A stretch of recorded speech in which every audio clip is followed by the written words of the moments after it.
روکیں گے, فرشتوں کو روکیں گے, اور روکنے کے بعد اس آدمی سے پوچھیں گے تجھے فرشتے پکڑ کر کہاں لے جا رہے ہیں؟ تو وہ آدمی کہے گا میں امت محمدیہ کا ایک آدمی ہوں, اس امت محمدیہ کا ایک آدمی ہوں, میرے پاس نیکی نہیں ہے, میرے پاس گناہوں کے انبار نکلے, ایک بھی نیکی نہیں نکلی, اللہ نے فیصلہ کر دیا ہے اس کو پکڑ کر جہنم میں پھینک دو. جہنم میں پھینکنے کے یہ فرشتے لے کر جا رہے ہیں, بس یہ کہہ کر فرشتے پکڑ کر اس کو جہنم کی طرف لے جا رہے ہوں گے. حضرت آدم علیہ السلام آواز دیں گے یا احمد, اور احمد صلی اللہ علیہ وسلم, تو اللہ رسول صلی اللہ علیہ وسلم فرمائیں گے لبیک یا ابا البشر, اور ابو البشر میں حاضر ہوں. حضرت آدم علیہ السلام فرمائیں گے اور محمد تیرا امتی جہنم کی طرف لے جایا جا رہا ہے, تیرا امتی جہنم میں پھینکا جائے گا. وہ محمد, وہ پیغمبر, وہ نبی جو دوسرے کی ذرا سی تکلیف پر اشتبار ہو جائیں, وہ محمد جب سنتے ہیں آدم کی زبان سے, ابو البشر کی زبان سے کہ تیرا امتی جہنم کی طرف لے جایا جا رہا ہے, اللہ رسول صلی اللہ علیہ وسلم فرماتے ہیں میں دوڑ لگاؤں گا, فرشتوں کے پیچھے بھاگوں گا اور میں آواز دوں گا او اللہ کے فرشتہ لوگ ٹھہرو, جس کو لے کر جا رہے ہو وہ میرا امتی ہے. اور اللہ کے فرشتہ لوگ ٹھہرو, فرشتے کہیں گے نحن غلاظ شداد, نحن غلاظ شداد لا نعصي ما امر اللہ, جو قرآن میں بھی فرمایا لا یعصون اللہ, غلاظ شداد لا یعصون اللہ ما امرهم ويفعلون ما يؤمرون. فرشتے محمد رسول اللہ کی آواز پر کہیں گے یا رسول اللہ آج پیچھے مڑ کر دیکھا نہیں جائے گا, اس لیے کہ ہم تو غلاظ شداد, ہم تو سخت پکڑ کرنے والے ہیں, ہماری پکڑ بڑی سخت ہوا کرتی ہے. اور فرمایا لا نعصی ما امر اللہ, جس چیز کا اللہ ہمیں حکم دیتا ہے ہم اس کی نافرمانی نہیں کرتے, ہم تو وہی کرتے ہیں جو رب حکم دیتا ہے. رب نے فرمایا ہے اس کو جہنم کا ایندھن بنا دیا جائے, اس لیے کہ اس کو قرآن نے جھنجھوڑ کر کہا تھا یا ایھا الذین آمنوا قوا انفسکم واہلیکم نارا وقودها الناس والحجارہ علیہا ملائکۃ غلاظ شداد لا یعصون اللہ ما امرهم ويفعلون ما يؤمرون. اس کو تو خطاب کر کے کہا تھا, آمنو کا لفظ استعمال کر کے اللہ فرماتا ہے او ایمان والو,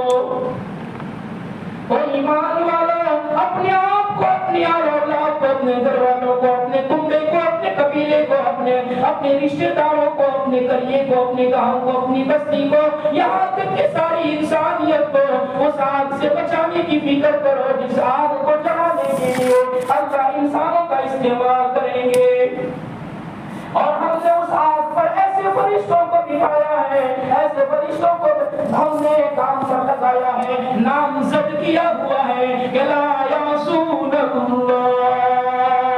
اللہ کی ذرہ برابر بھی نافرمانی نہیں کرتے, ما امرهم ويفعلون ما يؤمرون, وہی کرتے ہیں جس چیز کے کرنے کا ان کو حکم دیا جاتا ہے. اس لیے آج پیچھے مڑ کر نہیں دیکھا جائے گا, اس کے بارے میں فیصلہ ہو گیا ہے, جہنم کی طرف لے جائیں گے. فرشتوں نے نہ سنا, یہ جواب دے دیا, کہہ دیا غلاظ نحن غلاظ شداد لا نعصی ما امر اللہ. اللہ کے رسول صلی اللہ علیہ وسلم نے اس جملے کو سنا کہ فرشتوں نے تو ہمیں صاف جواب دے دیا, تو اللہ کی عرش کی طرف نبی نے چہرہ دیا. کیا عجیب داستان لکھی ہے ابن ابی دنیا نے عبداللہ ابن عمر کے حوالے سے, فرمایا نبی کریم صلی اللہ علیہ وسلم نے اپنا چہرہ عرش کی طرف کیا, داہنے ہاتھ سے اپنی داڑھی مبارک پکڑی, اور داڑھی مبارک پکڑنا یہ اس بات کی دلیل تھی کہ رب کا رسول بڑا غمگین ہوا ہے, رب کے رسول کو بڑی دیگر ہیں تو دائیں ہاتھ میں داڑھی مبارک پکڑ کر ریش مبارک پکڑ کر عرش کی طرف چہرہ کر کے فرمایا غمزدہ چہرے کے ساتھ آنسوؤں کی برسات میں فرمایا الہی تو نے مجھ سے وعدہ کیا تھا اور تو نے تو مجھ سے کہا تھا تیری امت کے بارے میں تجھے پریشان نہ کروں گا الہی آج میرا امتی میرے سامنے جہنم کی طرف جا رہا ہے اس کے پاس ایک بھی نیکی نہیں ساری بدیاں ہیں آج وہ جا رہا ہے آج اس کو مدد کی ضرورت ہے الہی آج تیرا پیغمبر تیرا محمد تیرے عرش کی طرف چہرہ کر کے تجھے کہہ رہا ہے اور تجھے پکارتا ہے تجھے ندا دیتا ہے اور کہتا ہے الہی آج تو میری فریاد سن لے اور آج میری امت کے بارے میں مجھے پریشان نہ فرما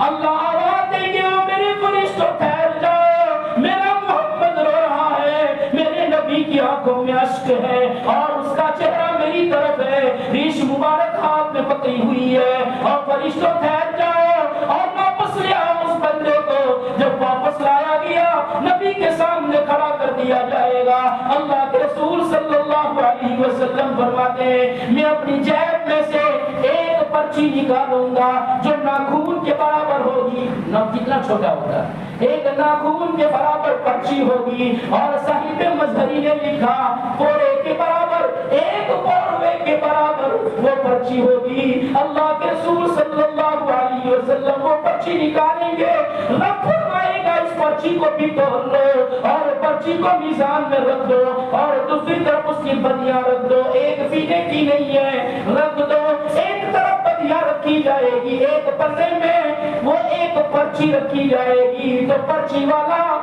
جو پلہ ہوتا ہے وہ بھاری ہو جائے گا وہ ہلکا ہو جائے گا فرمایا وہ کیا ہے وہ آدمی جس کے بارے میں اللہ فرمائے گا سعید سعید ہو گیا نیک وقت ہو گیا کامیاب ہو گیا جنتی ہو گیا تو فرشتے اس کو پکڑ کر جنت کی طرف لے جا رہے ہوں گے تو کہے گا ٹھہر جاؤ وہ آدمی کہے گا ٹھہر جاؤ مجھے اس کا تعارف کر لینے دو جس نے میری پریشانی کی حالت میں میری مدد فرمائی اور میری دستگیری فرمائی ذرا اس سے تعارف کر لینے دو فرشتوں نے چھوڑ دیا نبی کے پاس آ کر وہ کہے گا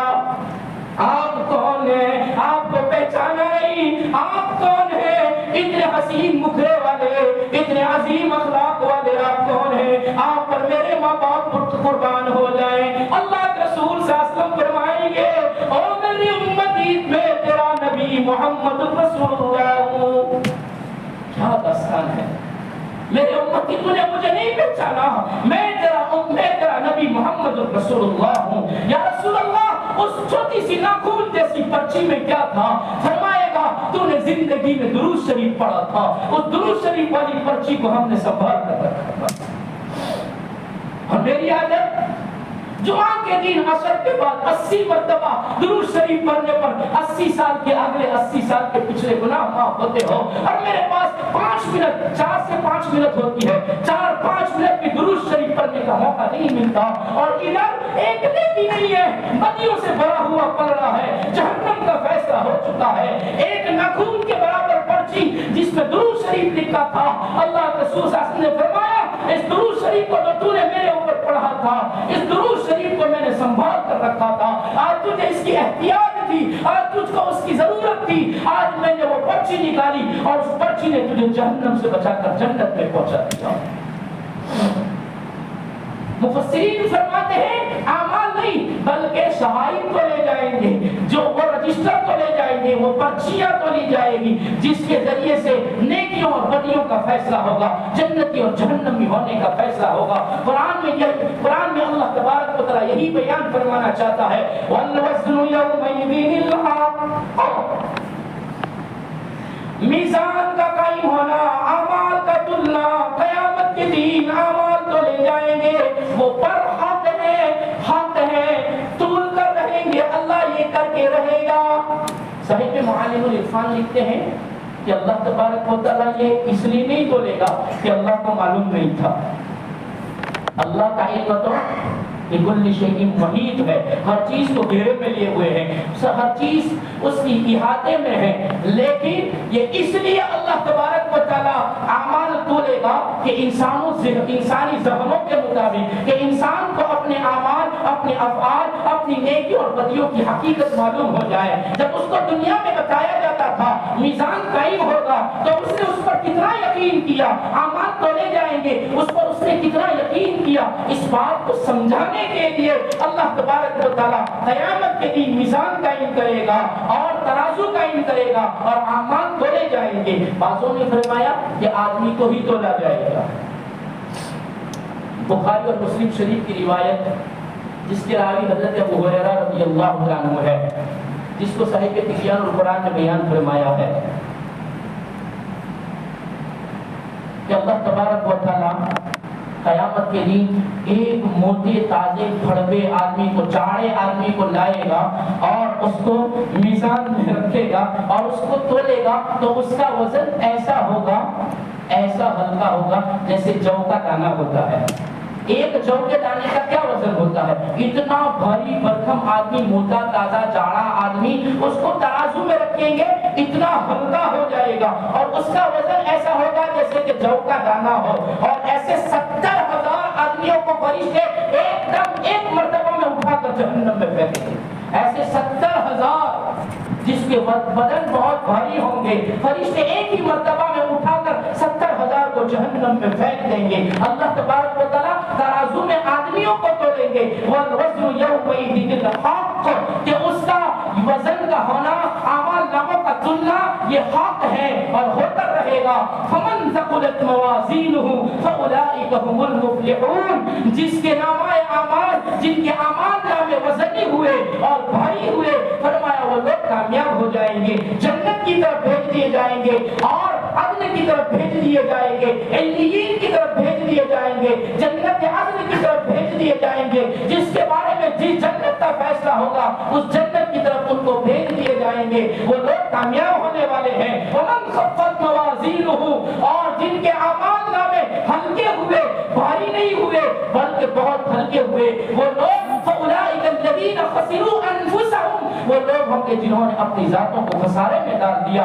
اپنی ذاتوں کو نقصان میں ڈال دیا۔ کس اعتبار سے نقصان میں ڈالا؟ کیوں نقصان میں ڈالا؟ تو فرمایا خلاف شریعت کام کر کے، نبی کے سنتوں کے خلاف کام کر کے، جو طریقے، جو سنتیں، جو اسلام، جو شریعت ان کو بتائی گئی اس کے خلاف اپنی من کی چاہتوں کے مطابق جنہوں نے عمل کیے اور اپنی زندگی کو اسی ڈگر پر ڈالا جس ڈگر پر نہیں ڈالنا چاہیے تھا، اور جس ڈگر پر ڈال کر اپنے آپ کو، اپنی ذاتوں پر ظلم کیا اور اپنی ذاتوں کو نقصان میں ڈالا۔ ان کو شریعت بتائی گئی اور ان کو بتایا گیا شریعت یہ کہتی ہے یہ کرو، انہوں نے اپنی من کی چونچلوں کو پورا کرنے کے لیے اپنے عقلی گھوڑے دوڑا کر کہا نہیں ہم تو یہ کریں گے، تو ان کے لیے خسروا انفسهم، انہوں نے اپنی ذات کو خسارے میں ڈالا، اور یہ اس لیے کیا کہ بما كانوا بآياتنا يظلمون، وہ ہماری آیتوں پر ظلم کرتے تھے، ہماری نشانیوں پر ظلم کرتے تھے، اور ان کو جو بات بتائی جاتی تھی یا تو اس کا انکار کرتے تھے، سیرے سے انکار ہی کر دیتے تھے، ہمیں شریعت نہیں ماننا ہے۔ اللہ میری آپ کی حفاظت فرمائے۔ بعض لوگ زبان سے کہہ دیتے ہیں ہمیں وزی خبر ہے، ہمیں شریعت ہم جان ضرور نہیں، ہم سب جانتے ہیں شریعت ہمیں معلوم ہے، ہمیں شریعت کو فالو نہیں کرنا ہے، ہمیں شریعت کو نہیں ماننا ہے۔ تو فرمایا بما كانوا بآياتنا يظلمون، یہ ہماری نشانیوں پر ظلم کرتے ہیں، ہماری آیات پر ظلم کرتے ہیں، اور ایسے ظلم کرنے والے وہ خسارے میں ہوں گے، اپنی ذاتوں کو نقصان میں ڈالیں گے اور ان کا وزن ہلکا ہو جائے گا، ان کے اعمال کا ترازو ہلکا ہو جائے گا اور ان کو پھینک دیا جائے گا جہنم میں۔ اور بعض فرماتے ہیں انکار تو نہیں کرتے لیکن اعمال اس کے خلاف کرتے ہیں، شریعت کے خلاف اعمال کرتے ہیں۔ شریعت نے بتایا کہ اگرچہ نماز میں ٹوپی پہننا کوئی ضروری نہیں ہے، مستحب ہے، نئی سنت ہے، اللہ کے رسول صلی اللہ علیہ وسلم نے زندگی میں حج کے سوا کبھی بھی ٹوپی سر سے نہیں نکالی۔ لوگ بغیر ٹوپی کے نماز پڑھتے ہیں اور پھر کہتے ہیں اس میں کیا ہوا، نماز تو ہو جاتی ہے، نماز ہو جاتی ہے، لیکن تیرا یہ عمل وہ ہوا کہ ومن خفت موازینہ الذین خسروا انفسهم بما كانوا بآیاتنا یظلمون، تم نے ہماری نشانی کو ٹھکرایا، ہماری نشانی کے خلاف کیا، ہماری نشانی پر ظلم کیا۔ ہم نے تو یہاں تک حکم دیا ہے کھانا بیٹھو تو ٹوپی پہن کر بیٹھو، بیت الخلا جاؤ تو ٹوپی پہن کر جاؤ، نماز میں ہمارے سامنے آؤ تو ٹوپی پہن کر آؤ۔ تو بغیر ٹوپی کے نماز پڑھتا ہے، تیری نماز تو ہو گئی لیکن وہ ثواب نہیں ملے گا جو رب لینا چاہتا ہے۔ آدھی آستین پہن کر، کہانیوں سے اوپر کی آستین پہن کر، بائیں پہن کر نماز تو ہو جاتی ہے لیکن رب کو پسند نہیں ہے، رب کو پسند نہیں ہے۔ تو وہ کر جو رب کہتا ہے تو سمجھا جائے گا کہ ومن ثقلت موازینہ۔ میں نہیں کہتا، یہ ساری باتیں تفسیر میں بھی لکھی ہوئی ہے کہ جو شریعت کہے اسی کے مطابق کرو، تو فرمایا وہ تمہارے لیے تمہارے وزن کو میزان میں، تمہارے اعمال کو وزنی بنائے گا۔ اور اگر تم نے انکار تو نہیں کیا شریعت کے حکم کا، لیکن شریعت کے حکم کے خلاف تم نے کام کیا، تو یہ کام کرنا وہ بھی یہی سمجھا جائے گا بما كانوا بآیاتنا یظلمون۔ اور پھر بعد فرمایا، بعض مفسرین لکھتے ہیں کہ وہ انکار بھی نہیں کرتا، خلاف بھی نہیں کرتا ہے، لیکن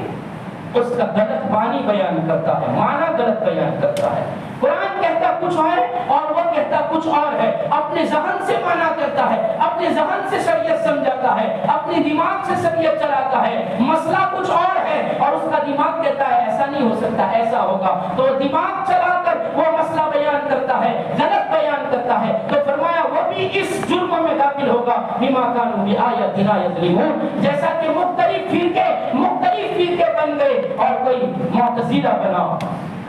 کوئی خوارج بنا، اور آج کے زمانے میں ایک فرقہ اور ایک فتنہ اٹھا ہے محمد حنیف شکیل کا ایک فتنہ اٹھا ہے، جو یہ دعویٰ کرتا ہے میں مہدی ہوں، میں عیسیٰ ہوں اور مجھے اللہ نے مہدی بنا کر بھیجا ہے۔ اور بڑے بڑے لوگ ذرا دیکھو تو صحیح وہ کہاں تک پہنچ گیا، اور اس نے دعوت چلائی اور مہدی علیہ السلام میں ہوں یہ دعوت چلائی۔ بڑی بڑی دھاڑیاں رکھنے والے، بڑے بڑے نمازی لوگ، بڑی بڑی کرتا پائجامہ پہننے والے لوگ اس کے اس فتنے میں آ گئے، اور انہوں نے بھی دین حنیف کے نام سے تشکیل کرنا شروع کر دیا، تبلیغ کرنا شروع کیا۔ محمد بن حنیف شکیل کا ایک فتنہ چلا ہے، یہ ابھی ہمارے یہاں تک تو نہیں آیا ہے، ورنہ یوپی میں آ گیا اور دوسرے راجیوں میں، دوسرے صوبوں میں آ گیا ہے کہ اس نے ایک ہوا چلائی ہے کہ میں مہدی ہوں، میں عیسیٰ ہوں، اور وہ بات یہی کہتا ہے کہ کہا تھا کہ مہدی آئیں گے میرے بعد، اللہ کے رسول نے فرمایا تھا کہ میرے بعد مہدی آئے گا، اس کا نام احمد ہوگا، اس کے باپ کا نام عبداللہ ہوگا۔ تو وہ کہتا ہے کہ میرا نام بھی احمد ہے، میرا باپ کا نام بھی عبداللہ، اس لیے مہدی میں ہوں۔ اور اس طریقے کی غلط بیان کر کے اور غلط تشریحیں کر کے، حدیثوں کے غلط معنی بیان کر کے لوگوں کو بردا رہا ہے، ورگلا رہا ہے، اور لوگ اس کی باتوں میں آ کر اپنا دین چھوڑ رہے ہیں اور دین محمدی سے دین حنیف کی طرف جا رہے ہیں، اور شکیل کا یہ فتنہ چل رہا ہے۔ ایسے فتنوں سے بچو، اگر ایسے فتنوں میں آ گئے تو من خفت موازینہ فاولئک الذین خسروا انفسهم بما كانوا بآیاتنا یظلمون۔ اپنی ذاتوں پر ظلم کرنے والے ہو جاتے ہیں، اور وہ لوگ اپنی ذاتوں پر ظلم کرتے ہیں۔ اس کے بعد عجیب واقعات دو بیان فرمائے تھے، وَلَقَدْ مَكَّنَّاكُمْ فِي الْأَرْضِ، کہ اللہ نے اپنا احسان جتایا ہے، اللہ نے دو نعمتیں ایسی عطا فرمائی ہے جس کا احسان اللہ تبارک و تعالیٰ اس آیت میں ذکر فرما رہا ہے۔ انشاءاللہ زندگی باقی رہی تو وہ دو نعمتیں بھی آئندہ کل سنیں گے، اس کی ماتحت میں جو واقعات ہیں وہ بھی سنیں گے، اور اس کے بعد اللہ تبارک و تعالیٰ تخلیق انسان کا احسان جتا رہا ہے، وہ بھی انشاءاللہ زندگی باقی رہی تو آئندہ کل سنیں گے۔ اللہ تعالیٰ عمل کی توفیق عطا فرمائے۔ چند اعلانات ہیں وہ گوشت گزار کیے جا رہے ہیں، سنے جا رہے ہیں۔ عثمان بھائی دادر کی